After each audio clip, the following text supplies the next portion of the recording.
तो हेलो प्यारे बच्चों, स्वागत है आप सभी का इस वेदांतु के चैनल पर, जहां पर हम एनसीईआरटी के सारे क्वेश्चंस का डिटेल सॉल्यूशन करते हैं। अगर आपने अभी तक इस चैनल को सब्सक्राइब नहीं किया है तो मैं आपसे कहूंगा जरूर इसको सब्सक्राइब कर लीजिए और हर एक क्वेश्चन का detail solution step by step सीखते चले जाइए। चलिए हम क्वेश्चन नंबर 5 को पढ़ते हैं और उसको सॉल्व करने की कोशिश करते हैं। तो यहाँ पर देखिए क्या कह रहा है बच्चों कि read each statement below carefully and state with reasons, is it true और फॉल्स। तो हमें सही या गलत स्टेटमेंट को चूज करना है। तो देखिए पहला स्टेटमेंट क्या कह रहा है, the magnitude of a vector is always a scalar. The magnitude of vector is always a scalar. भैया हम मैग्नीट्यूड के बारे में बात कर रहे हैं, तो किसी वेक्टर का मैग्नीट्यूड, वेक्टर ए का जो मैग्नीट्यूड है वो तो केवल ए होगा, उसमें तो कोई डायरेक्शन होगी नहीं, तो वो एक स्केलर ही तो हुआ। यानी कि जो ए है वो एक ट्रू है, ए जो है वो ट्रू स्टेटमेंट है, उसमें कुछ भी गलत नहीं है। बी के बारे में बात करते हैं, इज इट ट्रू और false. Each component of a vector is always a scalar. Each component of a vector is always a scalar. भैया अब इसमें कोई सेंस नहीं बनता, क्यों?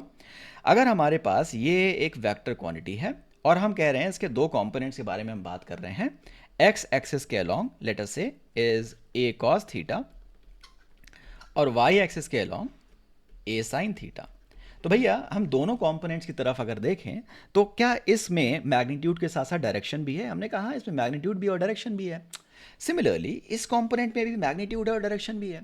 अगर दोनों कंपोनेंट्स में मैग्नीट्यूड भी है और डायरेक्शन भी, तो क्या ये एक स्केलर क्वांटिटी है? हमने कहा नहीं, दोनों कंपोनेंट्स अपने आप में वेक्टर क्वांटिटीज हैं। दोनों कंपोनेंट्स अपने आप में क्या है?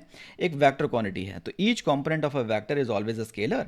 तो भैया ये गलत बात हो गई, ये एक फॉल्स स्टेटमेंट है।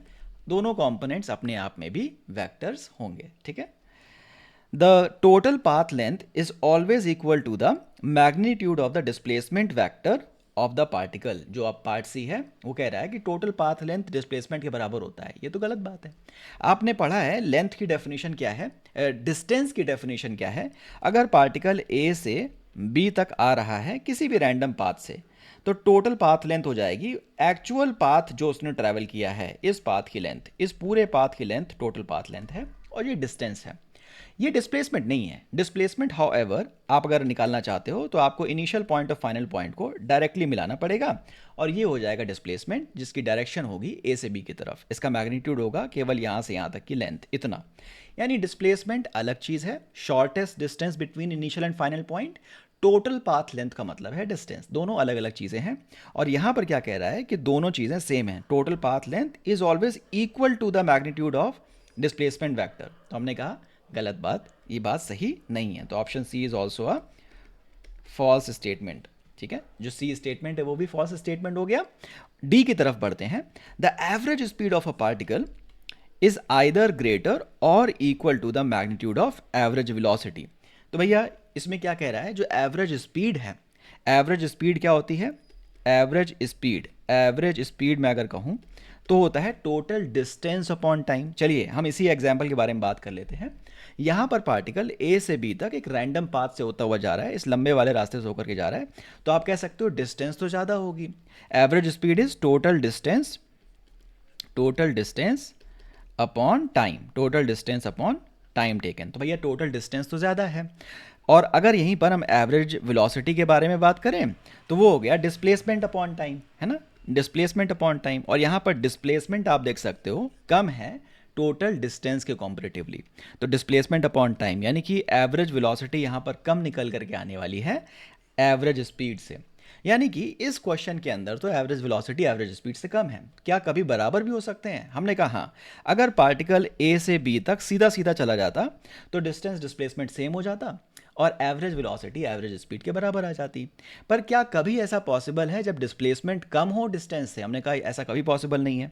यानी ये वाला न्यूमरेटर कभी बड़ा नहीं हो सकता, यानी कि एवरेज वेलोसिटी कभी ज़्यादा नहीं हो सकती एवरेज स्पीड की तुलना में। ठीक है, तो हम यहाँ पर बात समझ रहे हैं कि जो यहाँ जो स्टेटमेंट लिखा हुआ है, जो स्टेटमेंट डी है, वो पूरी तरीके से वैलिड, पूरा करेक्ट स्टेटमेंट है।